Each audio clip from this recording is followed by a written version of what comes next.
বলেন আমরা সবাই ইমানদার হয়ে মরতে চাই না বেঈমান? জোরে বলেন ইমানদার হয়ে মরতে চাই না বেঈমান?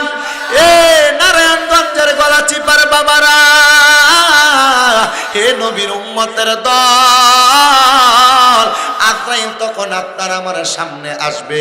আজরাইল আইসা আপনার আমার বুকটার মধ্যে হাত দিবে, কিন্তু তখন ইমানদার বান্দা মুখ দিয়া কোনো কথা বলবে না। ইমানদার বান্দা তার জবান দ্বারা কোনো কথা বলবে না। ওই সময় ইমানদারের বুকের মধ্য থেকে আওয়াজ আসবে, রে আজরাইল,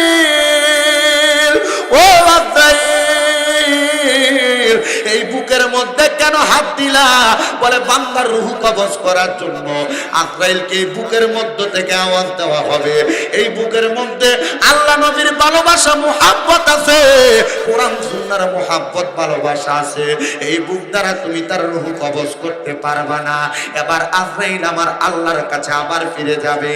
ও আল্লাহ গো, বান্দার বুকের মধ্যে হাত দিলাম রূহ নেওয়ার জন্য, এই বান্দার রূহ তো কবজ করা যায় না। এবার বলা হবে বান্দার, এবার তুমি তার সবচাইতে আকর্ষণীয় জায়গা বিওয়াজহিকা, তার চেহারার মধ্যে আক্রমণ করো। আজরাইল আইসা রূহ বাহির করার জন্য আপনার আমার এই কপালের মধ্যে হাত দিবে। এই কপালের মধ্য থেকে আওয়াজ যাবে, রে আজরাইল, ও আজরাইল, এই কপাল দিয়া তো তুমি বান্দার রূহ কবজ করতে পারবা না। বলে কেন রে? কারণ এই কপাল দিয়া বান্দা সুবহান রাব্বিয়াল আলা বলে বলে সেজদা প্রদান করেছে। সুবহান রাব্বিয়াল আলা বলে বলে সেজদা প্রদান করেছে। সুবহান রাব্বিয়াল আলা বলে বলে সেজদা প্রদান করেছে। এবার আজরাইল যখন ফিরে যাবে, আল্লাহ দুইবার গেলাম তার রূহটা কবজ করার জন্য, পারলাম না গো, পারলাম না, তার রূহটা কবজ করতে পারলাম না। আল্লাহ বলবে, আজরাইল, আমার নবী এই ইমানদারের কাছে ওয়াদাবদ্ধ, ইমানদার মারা যাবে, মারা যাওয়ার আগে ইমানদারের জবান দিয়া কালিমা পড়ে মারা যাবে। এখন তো কালিমা পড়তে পারবে না, কারণ ইমানদার বান্দা তো ঘুমায় আছে। এ আজরাইল, ইমানদার বান্দাকে ঘুম থেকে উঠতে দাও, সজাগ হইতে দাও, তারপরে ইমানদারের রূহ কবজ করবা। জবান খুলে বলেন সুবহানাল্লাহ। তাহলে বলেন আল্লাহ তাআলা কোরআন তেলাওয়াত করার কারণে এই দুনিয়ার জমিনের মধ্যে নিয়ামত দিবেন পাঁচটা। বলেন কয়টা? এক নাম্বার নিয়ামত আল্লাহ হায়াত বাড়িয়ে দিবেন। দুই নাম্বার নিয়ামত আল্লাহ তাআলার ওই বান্দার হায়াত বাড়ানোর পরে গুনাহ মাফ করে দিবেন। তিন নাম্বার ওই বান্দার অভাব দূর করে দিবেন। চার নাম্বার ওই বান্দার অসুস্থতা দূর করে দিবে। পাঁচ নাম্বার ওই আল্লাহ তাআলার বান্দাটার দুনিয়ার জমিনের মধ্যে থাকা অবস্থায় কোনো রোগ থাকলে আল্লাহ তাআলা তার রোগটাকে শেফা দান করে দিবে। ইয়া রাসূলুল্লাহ, নবীজি, ও মায়ার নবীজি, আমার আল্লাহ তাআলা আর কি নিয়ামত প্রদান করবে কোরআন তেলাওয়াত করার কারণে? নবী আমার বলে, এই কোরআন তেলাওয়াত করার কারণে আমার আল্লাহ তাআলা কবরের মধ্যে যাওয়ার আগ থেকে সাকারাতের বিছানা থেকে ওই কবরে যাওয়ার পর পর্যন্ত আরো পাঁচটা নিয়ামত প্রদান করবে। এক নাম্বার নিয়ামত, ওই বান্দা যখন ইন্তেকাল করবে আমার আল্লাহ তাআলা তাকে ঈমানের সাথে মরণ দান করবে। জোরে বলেন না সুবহানাল্লাহ। নবীজি, ও মায়ার নবী, ও দয়ার নবী, রহমতের নবীজি, আপনার কাছে জানতে চাই ঈমানের সাথে মরণ কোনটাকে বলা হয়? আমার নবী বলে, উম্মত, ঈমানের সাথে মরণ বলা হয় সেইটাকে যেই মরণের সময় বান্দা কাতরাবে না, যেই মরণের সময় বান্দা কষ্ট পাবে না, যেই মরণের সময় বান্দা টের পাবে না। কিন্তু মুসলমান ও নবী উম্মতের দলেরা, দেখবেন আপনাদের এলাকায় অনেক মানুষ যখন মারা যায়, মারা যাওয়ার সময় জিহ্বার মধ্যে কামড় দিয়ে মারা যায়, মারা যাওয়ার সময় চোখগুলা উল্টে যায়, মারা যাওয়ার সময় নাকে মুখে দিয়া রক্ত বাইর হয়, মারা যাওয়ার সময় বিছানার মধ্যে প্রস্রাব পায়খানা করে দেয়। নবীর সাহাবী খাদিমুর রাসূল আনাস ইবনে মালিক আমার নবীকে প্রশ্ন করে, নবী গো, মানুষ কেন এত কষ্ট পায় মারা যায়?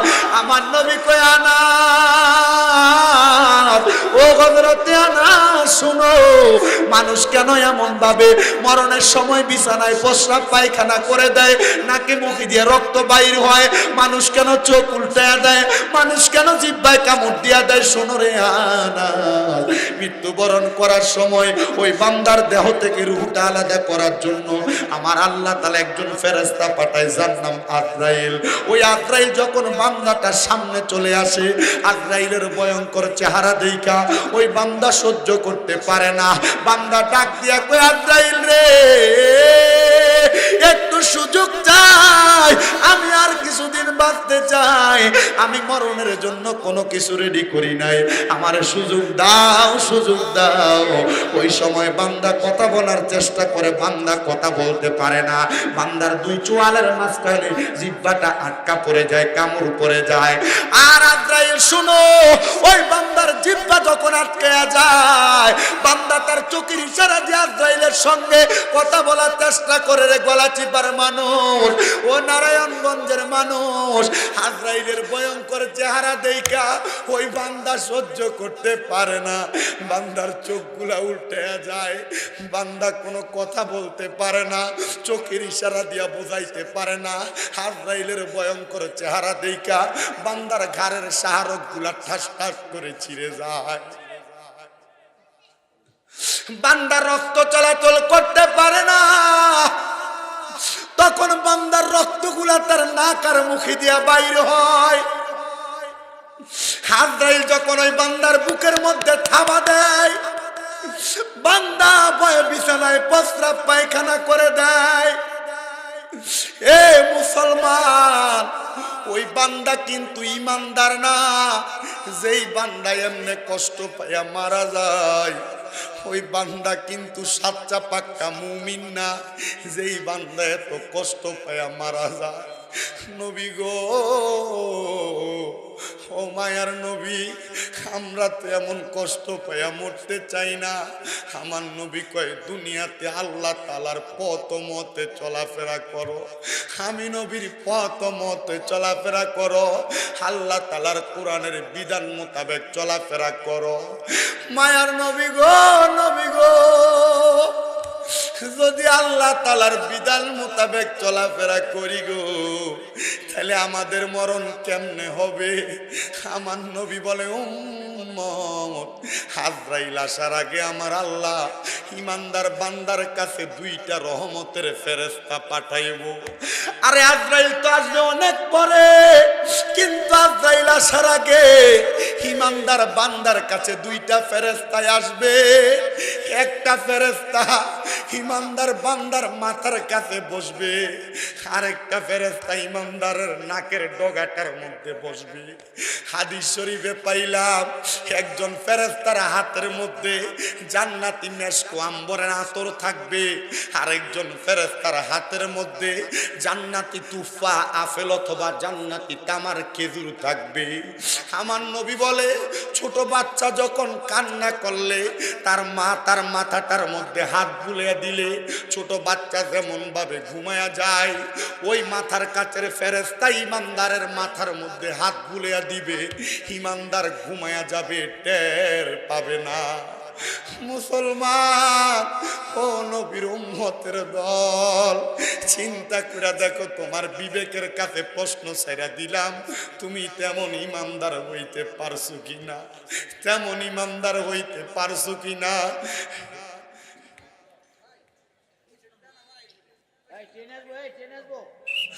নবীজি,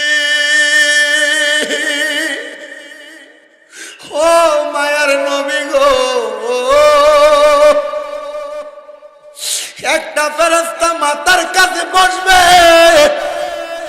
আরেকটা ফেরেশতা নাকের মাথায় বসবে গো। ও মায়ার নবী, দয়ার নবী গো, যেই ফেরেশতা মাথার কাছে বৈশা হাত বুলিয়া দিবে, যেই বান্দার হাত বুলিয়া দিবে, ওই বান্দাটা কেমন বান্দা বলে? ইমানদার। কেমন ইমানদার? যে ইমানদার দুনিয়াতে কোনো খারাপ পথে তার কদম বাড়ায় না, আমার নবী কয় ওই বান্দাটা যখন ঘুমায়া যাবে আল্লাহর ফেরেশতা আজরাইল আমার আল্লাহর কাছে বলবে, আল্লাহ গো, ও আল্লাহ অনুমতি প্রদান করেন, আমি এই বান্দার রূহ কবজ করব, তার হায়াতে জিন্দেগি শেষ হয়ে গেছে। আজরাইল আসবে আপনার আমার কাছে, আপনি আমি যদি ইমানদার হই, ওই আজরাইল আইসা সর্বপ্রথম আপনার আমার বুকটার মধ্যে থাবা দিয়া ধরবে, বুকটার মধ্যে থাবা দিয়া ধইরা আজরাইল ফেরেশতা আপনার আমার বুকটার মধ্যে থাবা দিয়া ধরবে রূহ বাহির করার জন্য। কিন্তু ওই সময় ইমানদার বান্দা তার মুখ দিয়া কোনো কথা বলবে না। কেন কেন কেন রে? কারণ ইমানদার বান্দার ওই সময় মুখ কথা বলবে না। ইমানদার বান্দার ওই সময় হাত সাক্ষী দিবে, দেহ সাক্ষী দিবে, পাও সাক্ষী দিবে, কপাল সাক্ষী দিবে। জবান খুলে বলেন আল্লাহু আকবার।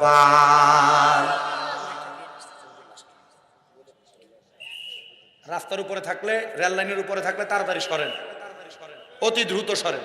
ট্রেন আসতেছে, অতি দ্রুত সরেন। সবাই রেল লাইন থেকে সরে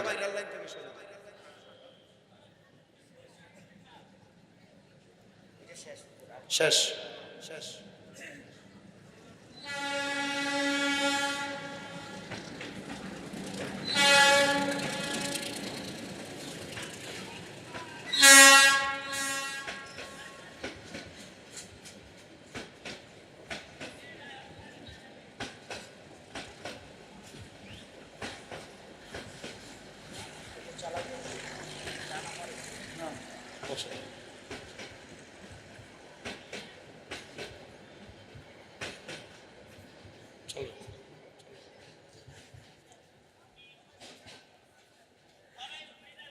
এবার বলেন, আমরা সবাই ইমানদার হয়ে মরতে চাই না বেঈমান?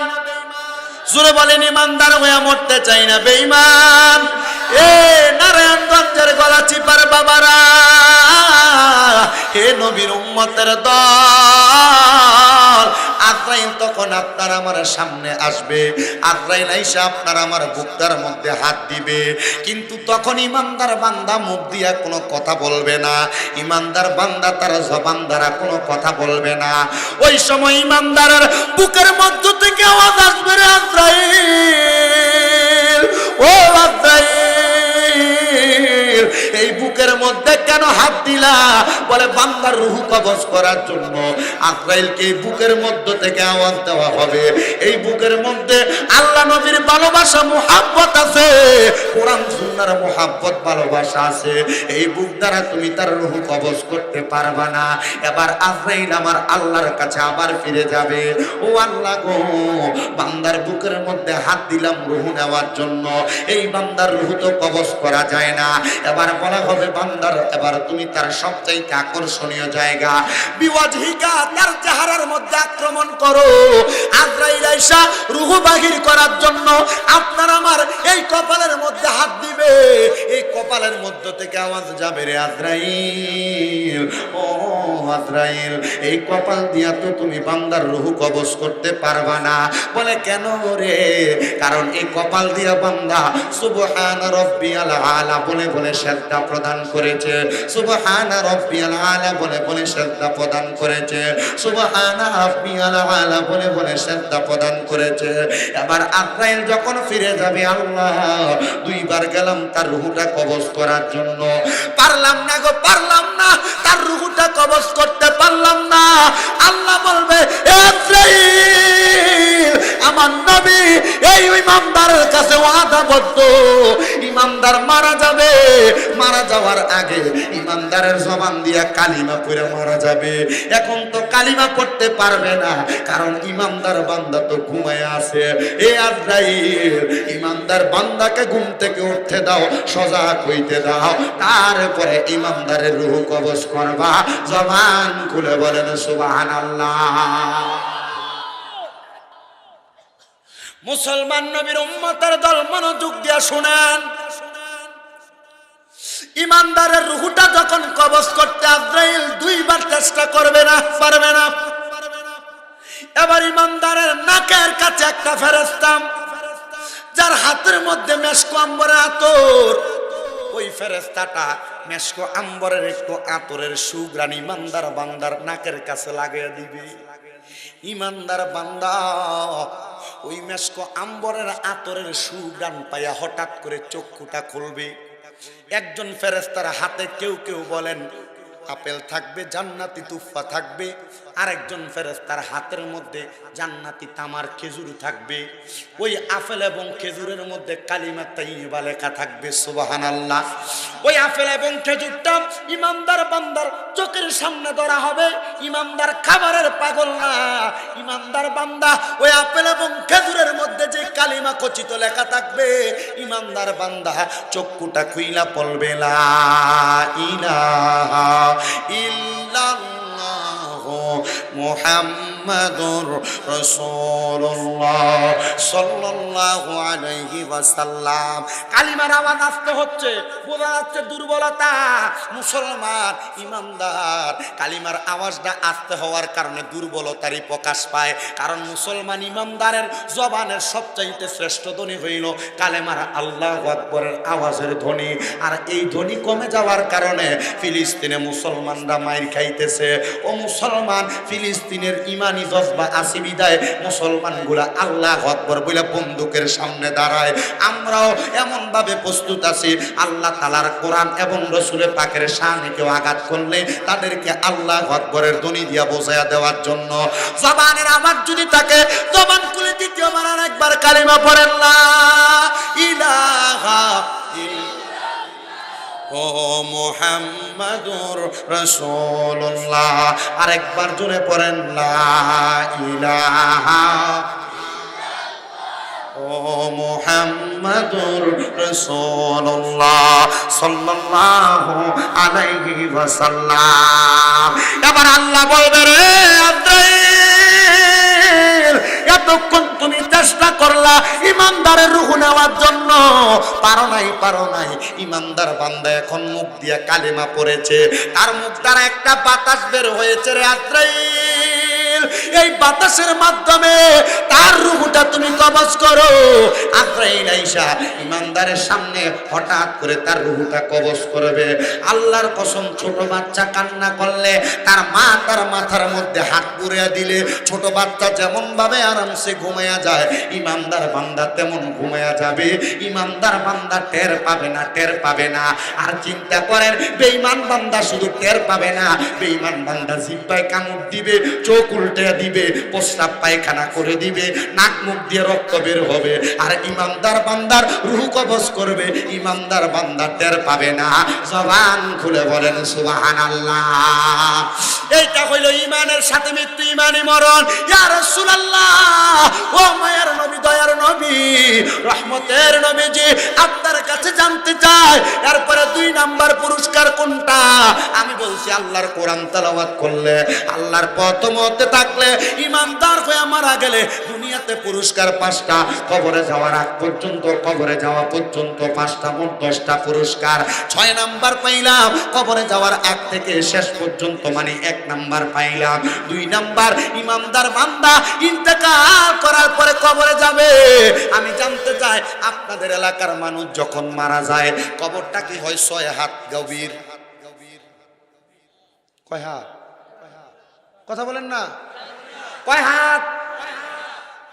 ওই কবরে কোনো বিছানা দেন, লেপ দেন, তুষক দেন, বালিশ দেন, ওই কবরে কোনো কিছু দেওয়া হয় না। নবী আমার হাদিস শরীফের মধ্যে পাওয়া যায়, সাদা আমি নবীর বড় পছন্দ, তোমরা তোমাদের মৃতদের কাফন দাও সাদা কাপড় দ্বারা। আস্তে সুবহানাল্লাহ বলেন, আস্তেও না জোরও বললেন না, আল্লাহর হাবিবের একটা সুন্নাত। তোমরা তোমাদের মৃতদের কাফন দাও সাদা কাপড় দ্বারা। ভাইজান, আমার সময় লড়াচড়ি করা যাবে না, আমার কাছে লড়াচড়ি করলে মানে আমার কাছে একটু আনইজি ফিল হয়, বুঝতে পারছেন? এই জন্য লড়াচড়ি করা যাবে না। আমি নর্মালি ওয়াশ করি না, আর আমি একটু তেসাইল্লা মানুষ, আমার রক্তটা একটু গরম, একটু লড়সড় করলে আমার মাথার রক্ত গরম হয়ে যায়, আমি শিখতে দেয়। এই জন্য একটু সাবধানে, মানে আমার সামনে দিয়ে চলাফেরার দরকার নাই, এখান দিয়ে আসা যাওয়ার দরকার নাই। আর যারা বসছেন বসে থাকেন, ওঠা বসার নিয়ম থাকলে 1 মিনিট সময় দিলাম, এখন উঠে যান। কিন্তু বাবা ওয়াজ শুরু হয়ে গেলে ওঠা যাবে না। আমার কিন্তু ওয়াজ এখনো শুরু হয় নাই, আমি খুতবার মধ্যে ওয়াজ করতেছি। শুধু আপনারা বসছেন না বিদে, আমি এসে দেখছি তো কয়জন মানুষ এখানে বসা ছিলেন। কিন্তু আলহামদুলিল্লাহ এখন আমার যুবক ভাইয়েরা, মুরব্বী বাবাজিরা সবাই আসছেন। আল্লাহ যেন আমার এই ওয়াজ থেকে যা শিখতে পারেন এটার উপরে আমল যেন করতে পারেন, আল্লাহ তাওফিক দান করুন। যেটা আপনার ভালো লাগবে না মানার দরকার নাই, ঠিক আছে না? হ্যাঁ, কারণ মতের বিরোধ থাকতে পারে, মতের দ্বন্দ্ব থাকতে পারে। মতের দ্বন্দ্ব আপনি আপনার দ্বন্দ্ব নিয়ে থাকেন, তবে আমার কথার মধ্যে যেটা ভালো লাগবে এটা মানবেন, যেটা ভালো লাগবে না চাইতে ডাস্টবিনে ফালাই দিয়ে চলে দেবেন, ঠিক আছে না? তবে এই দ্বন্দ্ব আর মারামারি কাটাকাটি লইয়া মুসলমান আল্লাহর কারণে দেখেন আজকে অনেক জায়গায় মুসলমান মার খাইতেছে, কথা বলেন না কেন? তবে হ্যাঁ, একটা দ্বন্দ্বের সমাধান হয়ে যাইতেছে। আগে কেউ মিলাদ কিয়াম করতো, কেউ করতো না। আগে নবীরে দ্বারায় কেউ সালাম দিত, কেউ দিত না। ওই দিন দেখলাম চরমনায়ের পিসা হুজুর একটা খুব সুন্দর সমাধান দিছে। কেউ যদি মিলাদ কিয়ামরে ফরজ না মনে করে, সুন্নত না মনে করে, ওয়াজিব মনে না করে নবীর মহাব্বতে দেয়, এটা গুনার কিছু না। তবে আপনারা এটার ব্যাপারে কেউ মন্তব্য করবেন না। আমার কাছে ভাল লাগছে যে হ্যাঁ, এটা নিয়ে মন্তব্য হবে না, এটা নিয়ে কেউ মারামারি করবে না। যে করবে মন চাইবে করবে, যে করবে না মন চাইবে করবে না। কেউ কাউকে এটা নিয়ে ওইটা নিয়ে বিভিন্ন রকমের মতভেদ তৈরি করার দরকার নাই। আমি এই জন্য বলছি, যে যেই মতের হন না কেন বসেন, ওয়াজ শুনেন, দেখেন, যেটা ভালো লাগে মানেন, যেটা ভালো লাগবে না মানার দরকার নাই, ফালাই দিয়ে চলে যাবেন। তবে একটা কথা, মুসলমান বিরোধ করবেন, ফিলিস্তিনের মুসলমানের মতো ভিড়া খাইবেন। আর যদি এক না হইতে পারেন বাংলাদেশের মুসলমান, দেখবেন একদিন ফিলিস্তিনে যেমন ভাবে ইসরায়েল বাহিনী হামলা করেছে, বাংলাদেশের মুসলমানদেরকেও এমন ভাবে হামলা করবে, ঠেকাইতে পারবেন না। আর এই জন্য এখনো সময় আছে, দলাদলি না করে এক কাতারে আসেন, মুসলিম ইউনিটির জন্য কাজ করেন। দেখবেন ইসলামের ব্যাপারে, কোরআনের ব্যাপারে, রসুলের ব্যাপারে কেউ হাত তুললে তার আঙ্গুল ভেঙে দিতে মুসলমান প্রস্তুত, কথা বলেন ঠিক কিনা? এই দলাদলি করে ইসলাম দ্বারা খানিক তুলে দিচ্ছে। আমি বলি, আমার আকীদা, আমার চেহারা, আমার সুরত, আমার লেবাস দেখলে বোঝা যায় আমি গরম সুন্নি, ঠিক না? আমার দেখলে বোঝা যায় না? আরেকজনের লেবাস, আরেকজনের আকীদা, আরেকজনের চলাফেরা দেখলে বোঝা যায় সে কওমি, সে জামাতি, সে আলে হাদিস, সে যাও, সে তার দল নিয়ে থাকবে। দলাদলি তারটা তার কাছে। ইসলাম কোনটা? কথা বলেন। কোরআন কয়টা? হাদিস তো রসুলের হাদিস। দলাদলিটা তারটা তার মতো করে থাকুক, কিন্তু ইসলামটাকে রক্ষা করার জন্য, কোরআনের আইনটাকে বাস্তবায়ন করার জন্য, রসুলের সুন্নতটাকে বাস্তবায়ন করার জন্য, মানুষগুলাকে ইহদিনা সিরাতাল মুস্তাকিমে রাখার জন্য এক লগে হওয়ার দরকার আছে না?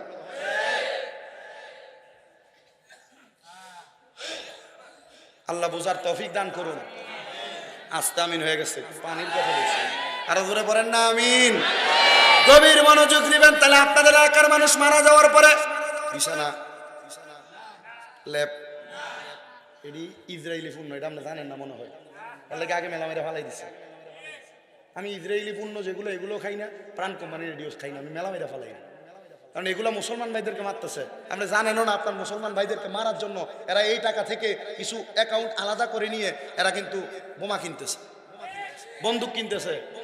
আপনি জানেন না পান কোম্পানি কাদিয়ানীদের পণ্য, আপনি জানেন না, জানেন, আবার কেউ জানেন, জানার পরে মানেন না। কি মজা লাগে প্রাণের জুস, কি মজা খাইতেছেন। কিন্তু এটার কারণে আপনি জবাব দিতে হবে, কারণ এই পান কোম্পানির, কাদিয়ানী কোম্পানি, এরা নবী দাবি করছে।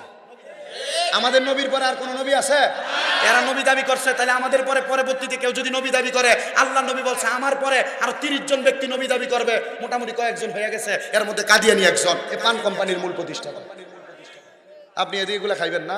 খুব ভালো লাগে এগুলো খাইতে, খুব মজা লাগে। এ 7 আপ খান, কোকা কোলা খান, এগুলো ভালো, খুব মজা না? এই মজাটাই কিন্তু আপনার মুসলমান ভাইদের ক্ষতি করতেছে। আমার এক মামা আমারে প্রশ্ন করছে, কোকা কোলা কোম্পানি তো তোমার কুমিল্লাতে। আমি কইছি কুমিল্লাতে কোম্পানি হইলে এগুলার মাল আনো এখান থেকে, আইনে এখানে বেচছা, এটার যে লভ্যাংশ এখানে নিয়ে বোম কিনে, বোম। কথা কন না কেন? পান কোম্পানি খুব ভালো, খুব সুন্দর, খুব সব কিছু ঠিক আছে। আমি আমার আজকে এই গলাচিপা জামে মসজিদ এলাকার মধ্যে আমার যে গলাচিপা বাবুর্চি গ্রুপের উদ্যোগের 29তম মাহফিল, যে বাবুর্চি গ্রুপের ভাইয়েরা মাহফিলের ইন্তজাম করেছেন, আপনাদেরকে আমি ধন্যবাদ জানাই। আমি আজকে এইখানে দাঁড়িয়ে মুসলমানদের পক্ষে, কোরআন সুন্নাহর পক্ষে, আল্লাহর হাবিবের শানমানের পক্ষে দিয়ে একটা কথা বলার সুযোগ করে দিয়েছেন। প্রত্যেকদিন প্রত্যেক জায়গায় কথা বলতে হয়। আপনারা মুসলমান হিসেবে ইমানি দায়িত্ব পালন করেন। পান কোম্পানি এবং এই যে কোকা কোলা বলেন, এক কথায় পেপসিকো কোম্পানি, এটার বয়কট করেন। আন্নচেত মুসলমান, আপনার উপরে বোমা হামলা করতে দেরি হবে না, দেরি হবে না, দেরি হবে না। এই জন্য মুসলমান নিঃস্বার্থে নয়, ইসলামের স্বার্থে, ইসলামটাকে রক্ষা করার জন্য ঠিক পথে কাজ করে। আল্লাহ কবুল করুক, জোরে বলেন আমিন। যারা তরিকতপন্থী ভাই বাবারা এসেছেন, আমি জানি এই এলাকার ভিতরে আল্লামা বাহাদুর শাহ হুজুর কেবলার অনেক ভক্তবৃন্দ আছেন না, অনেকে আছে, বিভিন্ন দরবারের পীর মাশায়েখের ভক্তবৃন্দ আছেন, বিশেষ করে খাজা গরিবের আমাদের মাহফিল আমি এবার হক আদায় করে তারপরে যাব, কারণ এখানে ওঠার সময় বাবুর্চি গ্রুপের মাহফিল তো একটা গুনা খিচুড়ি খাওয়াইছে, খুব মজা। হ্যাঁ, ও জামাল বাবুর্চি নাকি আমাকে বলে দিস আগে আগে, হ্যাঁ মোটামুটি তারা অনেকে মিলা ও সব বাবুর্চি রে, মোটামুটি যেটা খাওয়াইছে আমার কাছে খুব ভালো লাগছে। আমি কইলাম যে এটা খাওয়াইয়া তো আমার শরীরের গিয়ারটা বাড়াই দিলা, ওয়াজটা তো বেশিক্ষণ হবে, আপনাদের কি কষ্ট হবে নাকি? আপনারা বসতে পারবেন তো ইনশাল্লাহ? আবার এরপরেও নাকি বিরিয়ানির ব্যবস্থা করছে, গরু নাকি 2টা না, মোটামুটি আপনারা আছেন তো ইনশাল্লাহ? তবে এতটুক এই নিয়ত, খানার নিয়তে থাকবেন না, কিছু শিক্ষা বাড়িতে যাওয়ার নিয়তে থাকবেন, যাওয়ার সময় ওইটা নিয়ে যাবেন ইনশাল্লাহ। কি বলেন, আপনারা রাজি আছেন তো ইনশাল্লাহ? আল্লাহ কবুল করুক, জোরে বলেন আমিন। ওয়াজটাতে এখনো ঢুকতে পারি নাই না, রাখো পরে। তাহলে মুসলমান কবরের মধ্যে কোনো বিছানা, লেপ, তোষক, আপনাকে কোনা দিয়ে বোবা মানুষ কথা বলতে হবে, লেপ, তোষক, বালিশ, জাজিম, কম্বল ইমানদারের কবরে আছে, তবে জান্নাতি। জি মুসলমান, এ নবীর উম্মতের দল, আল্লাহর নবী বলে কোরআন তেলাওয়াত করার কারণে 6 নাম্বার পুরস্কার ইমানের মরণ, 7 নাম্বার পুরস্কার তুমি যখন মারা যাইবা দুনিয়ার মানুষ দেখবে তোমার কবরে তোমাকে মাটির মধ্যে বিসমিল্লাহি ওয়া আলা মিল্লাতি রাসূলিল্লাহ বলে কবরে শোয়া দেয়। কিন্তু না রে না, জান্নাতের 3 জন ফেরেশতা ইমানদার বান্দার কবরের মধ্যে এই একটা জান্নাতের বিছানা বিছায়া দেয়। হুজুর কত মানুষের জানাজার নামাজে গেলাম, মাটি দিলাম, কারোর কবর তো দেখলাম না, আর ইমানদার বান্দার কবরের জান্নাতের বিছানা দেখার মতো যোগ্যতা আমাদের হয় নাই। আপনি চোখ বন্ধ করলে মক্কা মদিনা দেখেন কিনা, আপনার একটু চোখটা বন্ধ করে দেখেন তো, দেখবেন চোখ বন্ধ করলে আপনি দুনিয়াতে সকাল থেকে সন্ধ্যা পর্যন্ত যা কাম কুকাম করছেন সব আপনার মনে হয়। ওই জান্নাতের বিছানা দেওয়ার যোগ্যতা আপনার তখন হবে যখন চোখ বন্ধ করলে আপনি দেখতে পাবেন যে হ্যাঁ মক্কা এবং মদিনা দেখা যায়। এই চোখ বানাইছেন এখনো? এ বাবা তোমরা বিশ্বাস করতে বলছো, অসুবিধা হচ্ছে আপনাদের? গভীর মনোযোগ দিবেন বাবাজিরাম। একটা 7 নাম্বার জান্নাতের বিছানা। এবার কবরের মধ্যে লাশটাকে শোয়ানোর পরে যখন বাঁশগুলা দেওয়া হয়, চাটাইগুলা দেওয়া হয়, হাতের মধ্যে 2 মুষ্টি মাটি নেন, 3 মুষ্টি মাটি নেন, মোট 2 হাতের মধ্যে 6 মুষ্টি মাটি।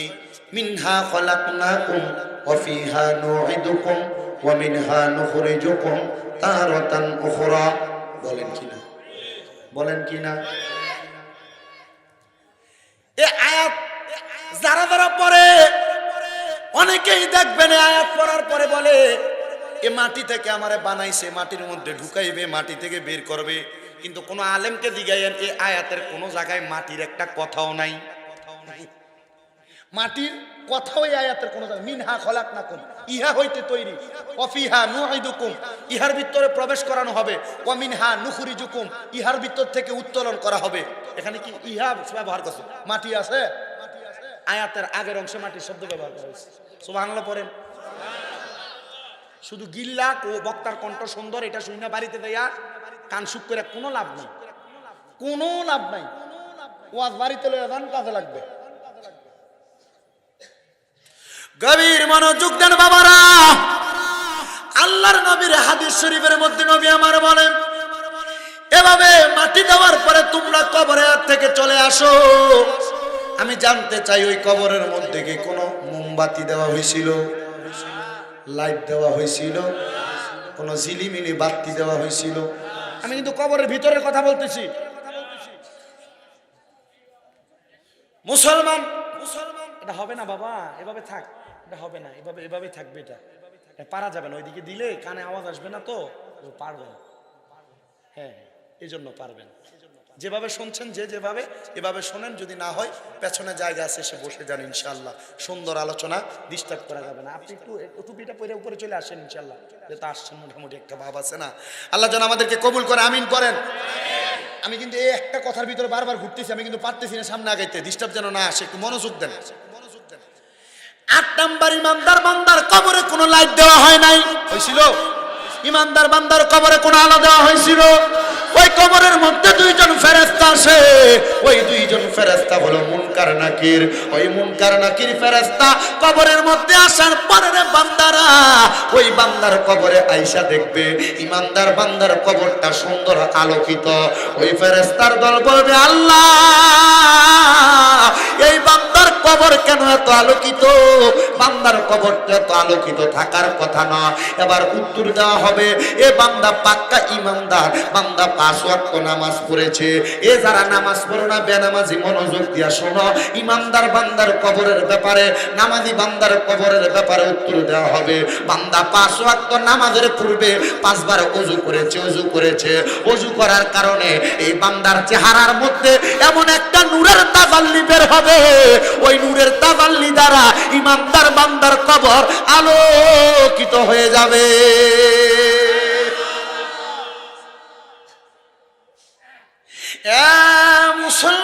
মুসলমান, নবীর উম্মতের দল, ইমানদার বান্দার শুধু কবর আলোকিত হবে না, রাখবে ইমানদার বান্দাটা চোখের পলকে ওইটা পার হয়ে যাবে 9 নাম্বার পুরস্কার। আর এটা পার হওয়ার পরে ইমানদার বান্দার কোনো হিসাব নিকাশ নাই, সরাসরি বলা হবে ফাদা হালাল জান্নাতা, বান্দা জান্নাতের মধ্যে প্রবেশ করো। চিন্তা করে দেখে আর বেঈমানেরা কত কষ্ট পায় মারা যায়। আমরা যদি ইমানদার হয়ে মরতে পারি গো, আল্লাহ তাআলা আমাদেরকে অসংখ্য নিয়ামত প্রদান করবে।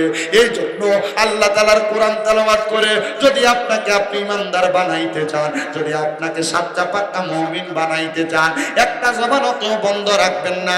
যাদের জবান আছে তাদের কাছে আমার দাবি আছে, আল্লাহর দেওয়া জবান দিয়ে মুহাব্বতের আওয়াজে আল্লাহ তাআলার কোরআনের তেলাওয়াত করেন আর পড়েন আউযু বিল্লাহি মিনাশ শাইতানির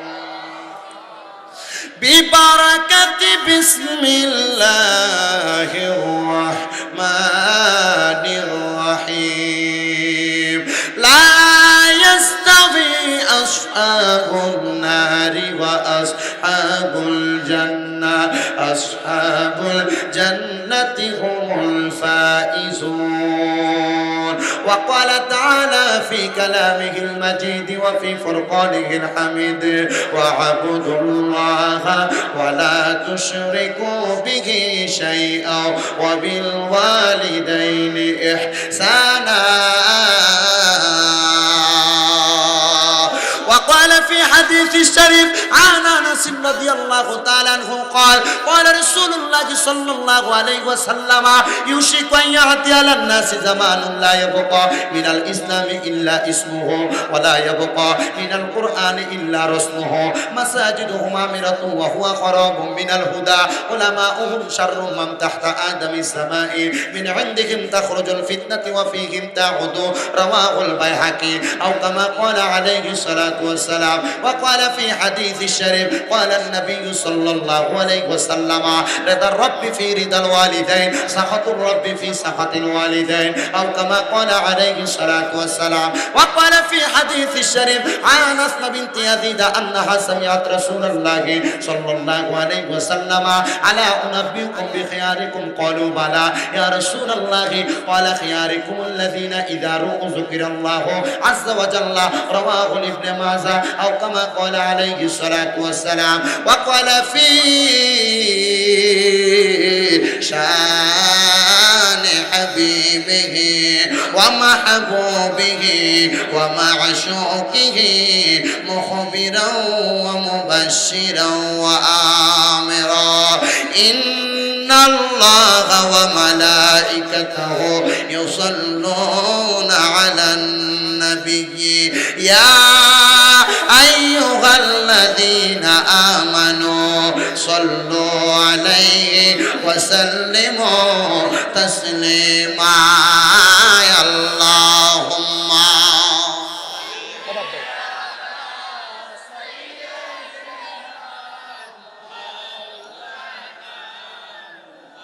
وعلى آله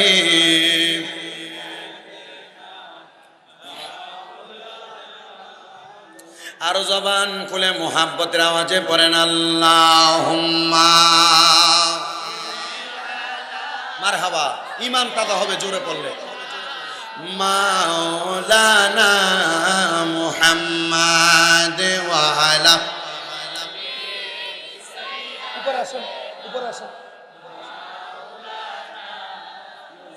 ডাকলেনি প্রাণ ঠান্ডা হবে, তোমায় না দেখিলে নয়নে দেখা দেন গো মায়ার নবীজি, দেখিতে চাই আপনায় স্বপনে। আল্লাহুম্মা সাল্লি মুহাব্বতের আওয়াজে মারহাবা। মাও বুয়ে থাক পুরিস না মাদ ওয়ালা আলে মাওলানা। আমার জান মদিনা, আমার প্রাণ মদিনা, আমার জান মদিনা, আমার প্রাণ মদিনা। ভুলে যেতে চাইলে ভোলা যায় না, বলেন ভুলে। বলেন মদিনা কি কখনো ভুলা যাবে? এই মদিনার নাম অন্তরে কার কার আছে? দুই হাত সোজা করে দেখায়, দুইটা হাতকে নবীর রঙের পতাকা বানানোর করেন। আমার জান মদিনা, আমার প্রাণ মদিনা, আমার জান মদিনা, আমার না ভুলে যেতে চাইলে ভোলা যায় না, বলেন ভুলে যেতে ভোলা যায় না। মদিনার স্মৃতিগুলো ভাবি বারে বার, কবে যাব মদিনাতে রোজা তোমার। দেখা দেন গো দয়াল নবী শাহে মদিনা, বলেন দেখা দয়াল নবী শাহে মদিনা। আমার জান মদিনা, আমার প্রাণ না, আমার জান মদিনা, আমার প্রাণ মদিনা। ভুলে যেতে চাইলে বলা যায় না। বদর আছে, ওহুদ আছে, খন্দকের পাহাড়, নবীর লাগি নারায়ণগঞ্জবাসীর ব্যথার পাহাড়। বদর আছে, ওহুদ আছে, খন্দকের পাহাড়, নবীর লাগে উম্মত গণের ব্যথার পাহাড়। কবে যাব মায়ার নবী সোনার মদিনা, বলেন কবে যাব দয়াল আল্লাহ সোনার মদিনা। আমার জান মদিনা, আমার না, আমার জান, আমার না ভুলে যেতে চাইলে বলা যায় না, বলে ভুলে যেতে চাইলে বলা যায় না। আল্লাহুম্মা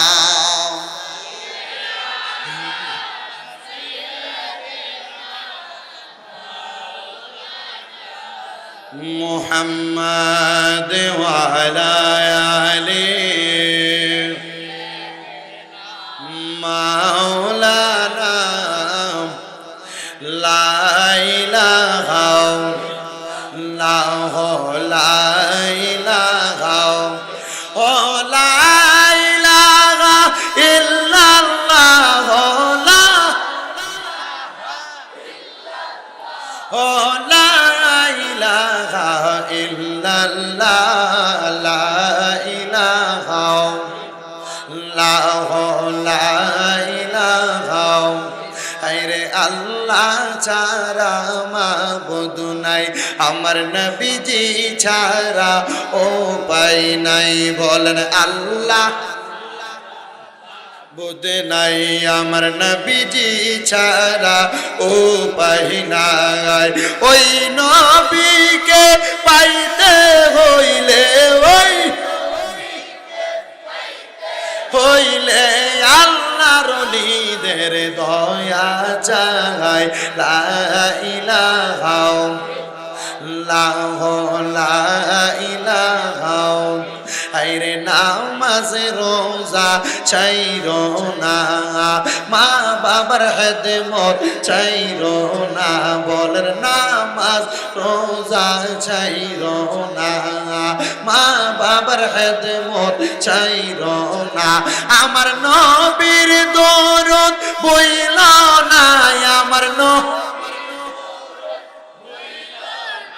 আমার নবীও তোমায় ভুলবে না লা ইলাহা লা ইলাহা হায়রে অনেক দূরে মদিনা আমরা কেমনে যাব জানি না নারায়ণগঞ্জের গলাচিপাড়া মানুষ মদিনা যাইতে চাই কি চাই না এ কারা কারা যাইতে চাই দুই হাত সোজা করে আল্লাহকে দেখায় জবান খুলে একটা জোরে তাকবীর হবে মুখে দেন না নারে তাকবীর নারে রিসালাত নারে তাকবীর নারে রিসালাত আপনারা কি সত্যি সত্যি মদিনা যাইতে চান এটা দিয়ে তো ঢাকা এয়ারপোর্ট যাওয়ার আগে চাকা পাংচার হয়ে যাবে মদিনা যাইতে হলে ইমানি আওয়াজ দেওয়া লাগবে জজবাল আওয়াজ দিতে হবে কারণ এই মদিনা জানেওয়ালাদের আওয়াজ আপনি মদিনা যাইতে না পারেন যদি আপনি সাচ্চা আশেক হন হয়তো বা আপনার ভাঙ্গা কুঠিরে আপনার ঘুমের ঘরে স্বপনে রহমাতুল্লিল আলামিন নবীর দিদার আপনি পেয়ে যাবেন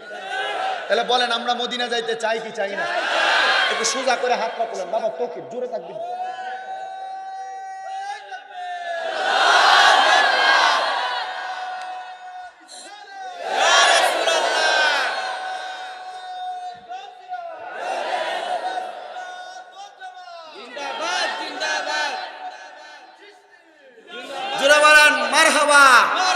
মদিনা যাইতে চাই কি চাই না অনেক দূরে মদিনা আমরা কেমনে যাব জানি না দয়াল আল্লাহ দয়া করেন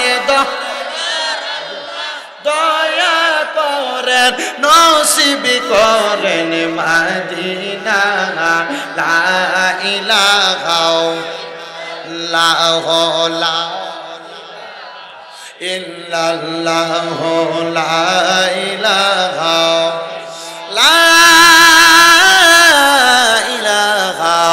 ইল্লাল্লাহু মুহাম্মাদুর রাসূলুল্লাহ সাল্লাল্লাহু আলাইহি ওয়াসাল্লাম একটা জবান বন্ধ রাখবেন না সবাই জবান খুলে পড়েন আলহামদুলিল্লাহ আমার নারায়ণগঞ্জের গলাচিপার বাবারা জবানের মালিক তো আল্লাহ এটা আমরা সবার অন্তরে বিশ্বাস আছে কিন্তু এই জান্নাতের বাগানের মধ্যে আপনারা যারা যারা বসে গেলেন এই জান্নাতের বাগানের মধ্যে বসার কারণ কিন্তু তাবারুক খাওয়া না নজর নেওয়াজ নেওয়া না মাহফিলে বসার কারণ কিন্তু কাউকে খুশি করা না আমি যদি প্রশ্ন করি ও যুবকের দল ও মুরব্বী বাবারা আপনারা কেন মাহফিলের মধ্যে আসলেন আপনারা উত্তর দিবেন হুজুর আমরা মাহফিলে আসছি আমরা জীবনে অনেক গুনাহ করেছি আগে আমি সাক্ষী দেই এখানে যত মানুষ আছেন আপনারা সবার চাইতে বড় গুনাহগার আমি কিন্তু আমার আল্লাহ দয়া করে আমার গুনাহ গোপন রাখছেন এই জন্য বাবারা আমি মাহফিলে বসে ওয়াজ করতেছি এই মাহফিলের প্রধান বক্তা আমারে বানাইছেন আমার গুনাহ যদি নারায়ণগঞ্জের মানুষ দেখতো আমারে নারায়ণগঞ্জে প্রবেশ করতে দিত না আমারে থুতু করে এলাকার মধ্য থেকে তাড়াইয়া দিত ও আল্লাহ আপনি বড় দয়াবান আপনি আমার গুনাহগুলা গোপন করে রাখছেন এবার মুরব্বীরা আপনারা চিন্তা করেন আপনাদের জীবনে যত গুনাহ আপনাদের গুনার খবর যদি আপনাদের সন্তান জানতো আপনাদেরকে বাবা বলে পরিচয় দিত না এ যুবকের দলেরা তোমরা একটাবার চিন্তা করো তোমরার গুনাহ যদি তোমরার মা দেখতো তোমাদেরকে সন্তান বলে পরিচয় দিত না আহারে আমাদের গুনাহ যদি এলাকার মানুষ দেখতো আমাদেরকে এলাকার মধ্যে জায়গা দিত না দূর দূর করে মহল্লা থেকে তাড়াইয়া দিত কিন্তু আল্লাহ বড় দয়াবান আল্লাহ আপনার আমার গুনাহগুলা গোপন করে রাখছে ও মনির গুনাহগুলা গোপন করে রাখছেন। এলাকার মধ্যে যদি কোনো মানুষ চুরি করে, দেখবেন ওই মানুষটা রাস্তা দিয়ে যাওয়ার সময় মানুষ তার চোর বলে ডাক দেয়, দেখলে চোর চলে যায় বলে ডাক দেয়।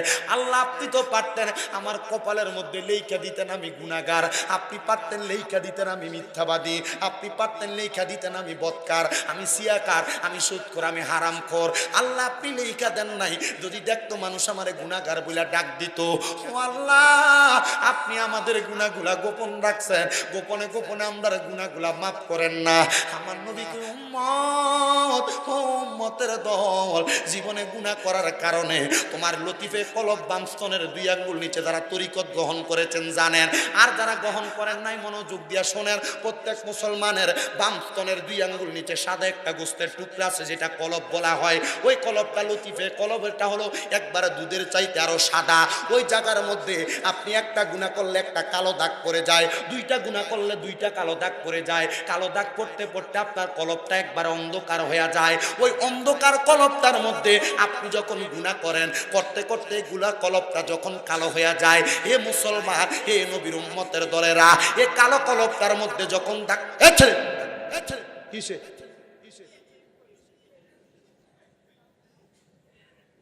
মানুষ যখন কান্দে তখন সে হাসে,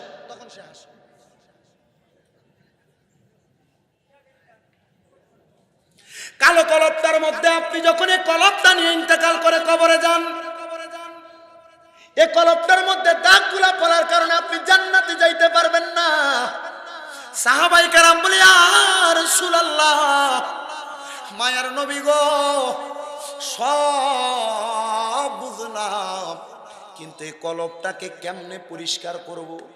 গুনাহ তো করে ফেলেছি, আমরা তো অন্যায় করেছি। আল্লাহ না বলছে লা তাকনাতু মির রাহমাতিল্লাহ, আল্লাহ না বলছে আল্লাহর রহমত থেকে নিরাশ না হওয়ার জন্য। আল্লাহ না বলছে ইন্নাল্লাহা ইয়াগফিরুয যুনুবা জামিআ, নিশ্চয় আল্লাহ তাআলা সকল প্রকার গুনাহগুলা ক্ষমা করে দেয়। ইন্নাহু হুয়াল গফুরুর রহিম, নিশ্চয় আল্লাহ তাআলা ক্ষমাশীল এবং দয়ালু। ও মায়ার নবী, দয়ার নবী, রহমাতুল লিল আলামিন নবী গো, তাহলে বলেন নাই কলবের গুনাহগুলা কেমনে পরিষ্কার করতাম? আমরা তো গুনাহ করেছি, অন্যায় করেছি, বুঝতে পেরেছি। আল্লাহ বলেন না, আমার নবী কয় লিকুল্লি শাইইন সিকালা, প্রত্যেকটা বস্তুকে পরিষ্কার করার এক একটা যন্ত্র আছে। কাপড় পরিষ্কার করেন আপনি দেখবেন সার্ফ এক্সেল লাগায়া, কাপড় পরিষ্কার করেন সাবান লাগায়া, কাপড় পরিষ্কার করেন ওয়াশিং মেশিনে ঢুকায়া, ছুরির মধ্যে ঝংকার পড়লে পরিষ্কার করেন, কামারের দোকানে নিয়ে লোহার মধ্যে লবণ পানি লাগায়া কত সুন্দর ঘষা দিলে বাড়ি দিলে পড়ে যায়। ইয়া রাসূলুল্লাহ, নবী গো, কলবের ময়লাগুলা কেমনে পরিষ্কার হয়? আমার নবী বলেন ওয়াসিকালাতিল কুলুবি যিকরিল্লাহ, এই কলবের ময়লাগুলা পরিষ্কার করার যন্ত্রটার নাম হলো আল্লাহ নামের জিকির। ও মুসলমান, আপনি যখন আল্লাহ তাআলার জিকিরের ধাক্কা আপনার কলবের মধ্যে আল্লাহ বলে দিবেন, আপনার কলবের ময়লাগুলা দেখবেন শীতকালে পাতাগুলা হলুদ হওয়ার পরে হালকা করে লাড়া দিলে যেমন ভাবে পড়ে যায়। বান্দা জীবনে গুনাহ করার কারণে আল্লাহ বলে কলবের মধ্যে ধাক্কা দেওয়ার কারণে বান্দার কলবের ময়লা ঝরে ঝরে পড়ে যায়। কিতাব প্রমাণ করে আল্লাহ তাআলার শুধু একটা নাম না, কোরআনুল কারীমের মধ্যে আল্লাহ তাআলার আসমাউল হুসনা 99টা নাম আছে। এগুলা সহ আল্লাহ তাআলার মোট 3000 নাম। আমার নবী বলে এই 3000 নাম যেই ব্যক্তি বলতে পারবে, ওই ব্যক্তির জীবনের গুনাহ মাফ করে দেওয়া হবে। সাহাবায়ে কেরাম বলে, নবী আপনার উম্মতের মধ্যে অনেকে থাকবে বলতে পারবে না। নবী আমার বলে, একবার যদি কেউ ইসমে আজম আল্লাহ নামটা তার জবান দ্বারা বলে, আল্লাহটা বললে 3000 নামের বরকত তাকে দান করা হবে। আল্লাহ তাআলা বান্দার জীবনের সব গুনাহ মাফ করে দিবেন। ও বন্ধুরা, জীবনের গুনাহগুলা মাফ করানোর জন্য চক্ষুটা বন্ধ করে দিয়ে নিজের জীবনের গুনার কথা স্মরণ করে একটু আল্লাহ তাআলার ইসমে জাতের জিকির করবেন। ডাইনে বামে তাকাবেন না, নিজের গুনার কথা স্মরণ করবেন। যাদের জবান আছে তাদের কাছে আমার দাবি আছে, যাদের জবান নাই তাদের কাছে আমার কোনো দাবি নাই। জবান যদি থাকে মুহাব্বতের আওয়াজে এক তালে এক সুরে আমার সাথে আল্লাহ তাআলার জিকির করেন। আল্লাহ আল্লাহ আল্লাহ আল্লাহ আল্লাহ আল্লাহ আল্লাহ আল্লাহ। মুর্শিদ বিনে খোদা তো পাবি না নগরবাসীরা, মুর্শিদ বিনে খোদা তো পাবি না। মাশাআল্লাহ। মুর্শিদ বিনে খোদা তো পাবি না নগরবাসীরা, মুর্শিদ বিনে খোদা তো পাবি না। মারহাবা।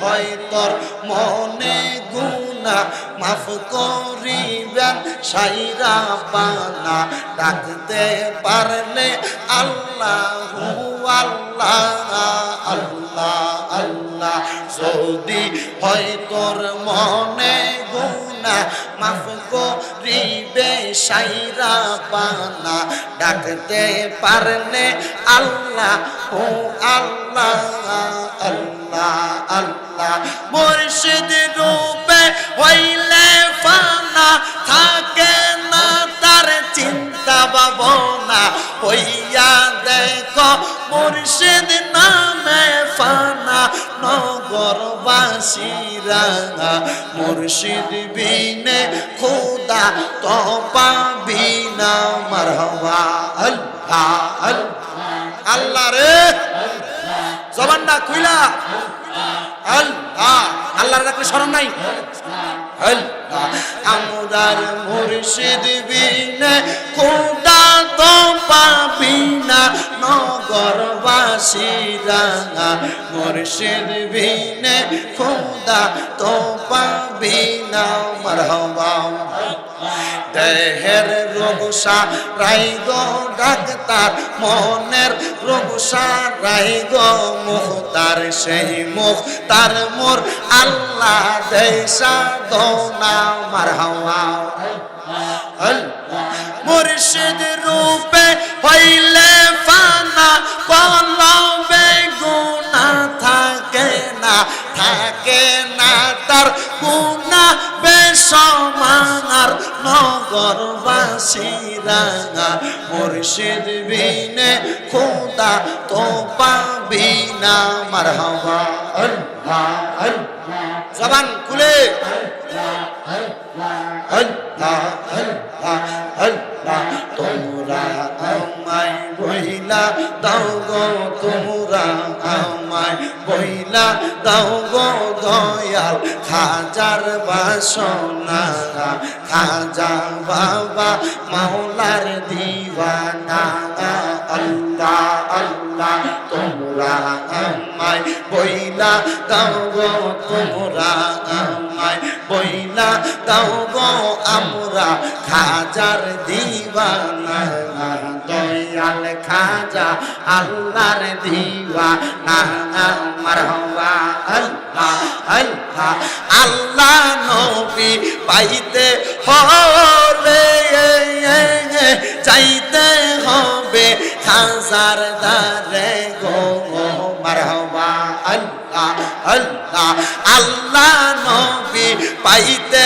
হলে চাইতে হবে মুর্শিদ দারে গো উলিল আমর হয় গো সোনা উলিল আমর হয় গো সোনা কোরআন খুলে দেখো না দয়াল খাজা আল্লাহ নবীর দিওয়ানা মারহাবা আল্লাহ আল্লাহ বইলা দে গো পাননাথ তোরা বইলা দে গো পাননাথ আমরা খাজা বাবার দিওয়ানা সেই খাজা আল্লাহ নবীর দিওয়ানা মারহাবা আল্লাহ প্রেমের খেলা খেলছো খাজা রে মারহাবা তোমার খেলা চমৎকার দোস্ত রে কান্দাইয়ার দয়াল বসাই সবাজা আর রে প্রেমের খেলা খেলছ দয়াল রে আল্লাহ আল্লাহ তোমার খেলা চমৎকার দোস্ত রে কান্দাইয়া তুমি মিলাই সবাজা আর রে প্রেমের খেলা খেলছ দয়াল রে মারহাবা আল্লাহ কাউরে দিলা 10টা সন্তান থাকার জায়গা নাই, কাউরে দিলা কোটি টাকা একটা সন্তান নাই। আল্লাহ আল্লাহ টাকা পয়সা ধন সম্পত্তি দিলা বেশি করে, মরার পরে কান্দে করে কবরে নামাবে কে তাঙা। আরে রে প্রেমের খেলা খেলছ দয়াল রে, মাশাআল্লাহ আল্লাহ আল্লাহ নির্দোষীরে রাখর দয়াল হবেন জেলখানা, অপরাধ করিয়া কে ঘুরে সর্বদাই। আল্লাহ আল্লাহ হাকিম হইয়া হুকুম কর, পুলিশ হইয়া ধর, সর্প হইয়া দর্শন কর, ওজা হইয়া যা হার প্রেমের খেলা খেলছ দয়াল রে, মারহাবা আল্লাহ আল্লাহ আল্লাহ আল্লাহ লা ইলাহা ইল্লাল্লাহ মুহাম্মাদুর রাসূলুল্লাহ সাল্লাল্লাহু আলাইহি ওয়াসাল্লাম। জবান খুলে উচ্চ কণ্ঠে জোরে পড়েন আলহামদুলিল্লাহ। আপনারা বলেন জিকির করলাম কার? আর মুহাব্বতের আওয়াজে বলেন না কার? আবার অনেকের মনে প্রশ্ন থাকবে, হুজুর আমরা তো আল্লাহ আল্লাহ করলাম, আপনি তো খাজা খাজা করলেন, হুজুর কারণটা কি জানতে চাই। ও বন্ধু মনোযোগ দিবেন, আগামীকালকে কেউ প্রশ্ন করলে আবার কারোর মনে প্রশ্ন থাকলে উত্তরটা নিয়ে দেন। আল্লাহ পাক রব্বুল আলামিনের শুধু জিকির হয় না, আল্লাহর জিকিরের পাশাপাশি নবীদেরও জিকির হয়, নবীদের পাশাপাশি ওলিদের জিকির হয়। হাদিস শরীফ আমার নবী বলে, জিকরুল আম্বিয়াই মিনাল ইবাদাতি ওয়া জিকরুস সলিহিনা কাফারা। নবীদের নামে জিকির করলে, নবীদের নাম জিকির করলে আল্লাহ তাআলা বলেন, আমার নবী বলেন ইবাদত হয়। ওয়া জিকরুস সলিহিনা কাফারা, যারা সলিহিন বান্দা, আল্লাহর প্রিয় বান্দা, আল্লাহর যারা ওলি, ওনাদের নামের জিকির করলে, জীবনের গুনাহ করলে ওই গুনাহগুলা মাফ হয়। জোরে কোন জোরে বলেন না সুবহানাল্লাহ। বন্ধুরা রে আমার, ও নারায়ণগঞ্জের গলাচিপার বাবারা, আজকে এই বাবুর্চি গ্রুপের উদ্যোগে 29তম কেন এই গরিবে নেওয়াজের খাজা মুঈনুদ্দিন চিশতির বাৎসরিক উরুস পালন করা হচ্ছে। আপনাদেরকে দেখবেন বর্তমানে সোশ্যাল মিডিয়ার মধ্যে অনেক হুজুররা আপনাদেরকে ইঙ্গিত দিয়া কথা বলবে কিসের আবার উরুস। আগে জানেন উরুস শব্দটার অর্থটা কি? উরুস শব্দটার অর্থ হলো মিলন মেলা, উরুস শব্দটার অর্থ হলো একত্রিত হওয়া, উরুস শব্দটার অর্থ হলো একসাথে হওয়া। এই উরুস শব্দটা কেন আল্লাহর ওলিদের ব্যাপারে ব্যবহার করা হয়? বাৎসরিক 29তম উরুস কেন বাবুর্চি গ্রুপের ভাইয়েরা করে? ও বন্ধুরে, এই উরুস শুধু এই এলাকার মধ্যে হয় না। হযরতে খাজা মুঈনুদ্দিন চিশতি সানজিরি আজমিরি রাদিয়াল্লাহু তাআলা আনহু, যিনি ভারতের আজমিরের মধ্যে বসবাস করতেছেন, আমাকে বলছেন হুজুর ওনার জীবনী থেকে একটু কথা বলবেন, মানুষ যেন সন্তুষ্ট হয়। আমি বললাম মানুষ সন্তুষ্টির জন্য ওয়াজ আমি করি না, আমি ওয়াজ করি আল্লাহর সন্তুষ্টির জন্য, রসুলের সন্তুষ্টির জন্য। আল্লাহ রসুল সন্তুষ্ট হইলে, কে খুশি হইল, কে বেদার হইলে, এটা আমার দেখার বিষয় না। ওই খাজা মুঈনুদ্দিন চিশতি, অনেকে দেখবেন কথায় কথায় বলে খাজার দরবারে গাঁজার খেলা হয়। আল্লাহর কসম, আল্লাহর কসম, আল্লাহর কসম, এই মিথ্যাবাদী জানে না আমার আল্লাহ তো মিথ্যাবাদীদেরকে পছন্দ করেন না। আপনাদের দুয়ার বরকতে এ পর্যন্ত এই গুনাহগার হযরতে খাজা মুঈনুদ্দিন চিশতি যে ভারতের জমিনে আছে, ওই ভারতের জমিনে আল্লাহ তাআলা আমাকে 64 বার গমন করাইছে। মারহাবা কোন। এই 64 বারের মধ্যে ওই খাজা মুঈনুদ্দিন চিশতির দরবারে আমি ওদম গুনাহগার 18 বার গেছি। এই 18 বার খাজা মুঈনুদ্দিন চিশতির দরবারের মধ্যে যাইয়া একদিনও কোনোদিন দেখলাম না কেউ গাঁজা টানে, একদিনও দেখলাম না কেউ একটা সিগারেট খায়। আরে পাগলার দল শোনো, খাজার দরবারে গাঁজা খায় না, খাজার দরবারে কেউ সিগারেট খায় না।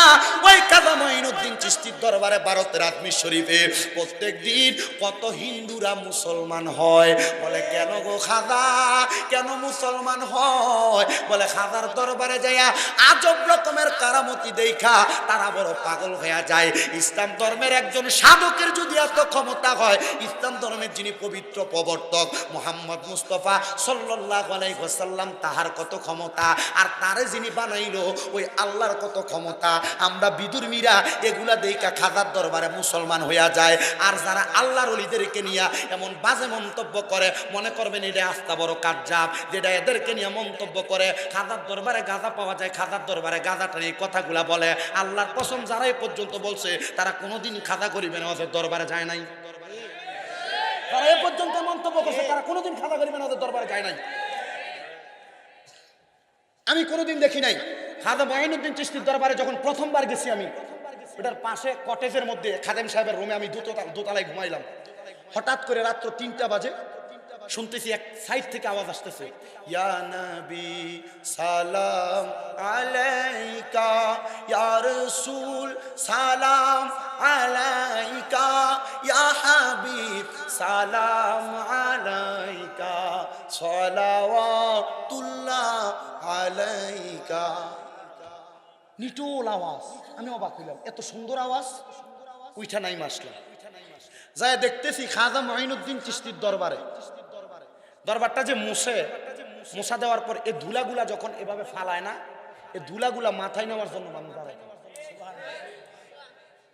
আমি চিন্তা করলাম ধুলা মাথায় নিলে আর লাভ কি? অবশ্যই আপনার মনে প্রশ্ন থাকতে পারে না, এ মাথার এটা মুসা ধুলাগুলা মাথায় নিয়ে লাভ কি? কথা তো সত্য, এটা নিলে তো কোনো লাভ নাই। চিন্তা করলাম, আমি আমার এক ওস্তাদ রেখে গেলাম, হুজুর আমি এমন অবস্থা দেখছি, হুজুর এরা শুধু ধুলাগুলা মাথায় নিতে যায়। আমার হুজুর আমার উত্তর দিছে, শোনো, আল আদাবু খায়রুম মিনাজ যাহাবি ওয়াল ফিদ্দা। হুজুর বলছে আদব হচ্ছে স্বর্ণ এবং রূপার চাইতে উত্তম। ওনারা আদবের সাথে সেখানে দাঁড়িয়ে থাকে, ওনাদের বিশ্বাস এই মাজারের ভিতরে যিনি শুয়ে আছে। আছেন এমন অনেক সন্তান আছে যারা তাদের মা বাবার কবর চিনিয়ে দিতে পারবে না যে এটা আমার মা বাবার কবর, আছে না? আপনি ওই সন্তানদেরকে জমি জমা না দিয়ে যাইয়া মক্কা মদিনা যেতে বেশি টাকা লাগে না। বড় হজ না করতে পারলেন উমরাটা করার চেষ্টা করেন, 1,35,000 টাকা হলে উমরা যাওয়া যায়। নিয়ত করেন একবার যাবেন। আমি এই ঘরে যখন মাদ্রাসায় বসে আছি, আমি আমার এই যে খাদেমটারে বললাম, তুইও চল আমার সাথে, আমার পাসপোর্ট রেডি হোক। আমি বলছি ওই মক্কা মদিনা যাইতে আমাদের মনটা নেই। এই অল্প কয়েকদিন আগে আপনাদের নারায়ণগঞ্জের এক ট্রাভেল মানে অফিসার এর দোকান আছে মনে হয়, ট্রাভেলিং এর ভিসার টিকিট কাটে, এয়ারপ্লেনের টিকিট কাটে। আমার বলছে হুজুর আমি আপনাকে নিয়ে যাবো, আপনি আসেন। আমি বলছি ভাইজান যাবো, আপনি ঘুরে আসেন, এরপর আমাকে নিয়ে যাবেন। আমি চিন্তা করলাম এ মক্কা মদিনা যাওয়ার জন্য অনেক মানুষ তো কাঁদে, অনেক মানুষ যাইতে চায়। আপনারা নিয়ত করেন যে যাব, এখন থেকে মাসিক বেতন থেকে 500 টাকা 1000 টাকা রেখে দেন, আপনার দৈনিক ইনকাম থেকে কিছু টাকা রেখে দেন, যাওয়ার একবার আল্লাহ পাক যেন আশাটা পূরণ করে। আমিন বলেন, আমিন বলেন। নিয়ত করেন, সন্তানদেরকে দিয়ে যাবেন, কোনো লাভ হবে না, কোনো লাভ হবে না। এই সন্তান আপনাকে মনে রাখবে, আপনি মনে করেন জি না, আপনার সন্তান এই টাকা পয়সা দিয়ে তার ছেলের মুসলমানিতে গান বাজনা করবে, আর এই গুনাহ সব আপনার কবরে যাবে। ডিজে পার্টির কনসার্ট করবে, এই গুনাহ সব আপনার কবরে যাবে। সন্তান এই টাকা দিয়ে মদ খাবে, ইয়াবা খাবে, ট্যাবলেট খাবে, খায়নি, নেশা করবে, এগুলা করার কারণে আপনার কবরে এগুলার গুনাহ যাবে। তো কোন সন্তানকে দিয়ে গেলেন? সন্তানদেরকে আদর্শবান সন্তান বানাতে পারলেন না। আল্লাহ বুঝার তৌফিক দান করুক, আমিন বলুন।